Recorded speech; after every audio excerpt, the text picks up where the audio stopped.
O fenômeno da cultura pop, desde o século XX, vem sendo estudado por renomados intelectuais.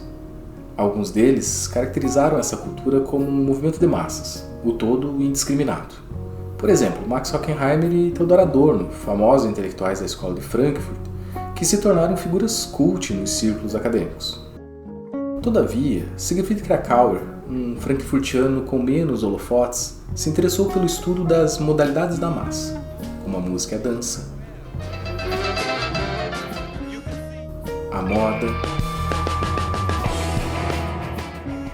o romance policial, as revistas ilustradas, e chamou tudo isso de sociologia da superfície.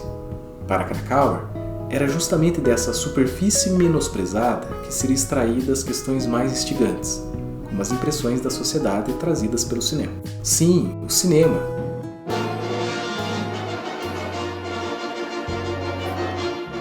Mesmo aquele chamado pejorativamente de comercial pode conter referências estéticas interessantes, desde diálogos com vanguardas artísticas consagradas até alusão à obra de artistas plásticos, caso de Wassily Kandinsky. Tudo isso nesse filme aqui, Speed Racer, de 2008, baseado no mangá da década de 60. Além desse diálogo estético, bons filmes podem enriquecer também seu conhecimento histórico-sociológico. Por exemplo, no filme O Jovem Karl Marx, de Raoul Peck, esse diretor constrói aqui sua mise-en-scène reforçando o que escreveu Friedrich Engels e Edward Thompson a respeito dos modos de vida dos trabalhadores ingleses do século XIX. E de quebra também faz uma alusão estética ao quadro Os Comedores de Batata, de Vincent van Gogh. Contudo, para observarmos essas e outras referências, segundo Camille Paglia, uma das últimas polemistas do século, é necessário pararmos, respirarmos e reaprendermos a ver a beleza das coisas, embora isso seja um trabalho dolorido. É dolorido porque reaprender implica ter a consciência de que a quantidade de imagens vistas não produz automaticamente uma sensibilidade estética. Pelo contrário, o excesso dessas imagens pode entorpecer e, na perspectiva pessimista de Jean Baudrillard, banalizar, já que esse autor considerava que sempre que há uma profusão muito grande de conteúdos imagéticos, ocorre um movimento iconoclasta, tal qual o platônico, o bizantino e o protestante. Vivemos, portanto, segundo Arlindo Machado e em diálogo com Baudrillard, à beira do quarto iconoclasmo.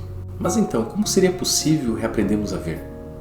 Camille Paglia sugere muita dedicação e estudo sobre a história da arte, ou seja, é preciso oferecer aos olhos oportunidades de percepção estável por meio, primeiramente, da contemplação da arte clássica, que devia ocorrer logo na infância, pois muitas crianças de estratos sociais distintos podem, com esforço institucional, é claro, ser inseridas numa espécie de curva de aprendizado. Em seus escritos, ela dá alguns exemplos, mas essa aula ministrada no Collège de France, pelo sociólogo Pierre Bourdieu, reforça o que ela diz e ajuda a entender o quanto a história da arte pode ser importante na vida das crianças. Je dis ça pour l'anecdote, c'est le premier, mais resté toujours très cher, ça m'avait beaucoup surpris. Paglia, ainda em seu livro Imagens Cintilantes, uma viagem através da arte, desde o Egito a Star Wars, demonstra sua admiração para com a cultura pop, mas também discute o quanto ela pode ser alienante sem esse conhecimento prévio do qual estamos tratando. Por isso, considera que um dos fundamentos desse reaprender a ver é a educação.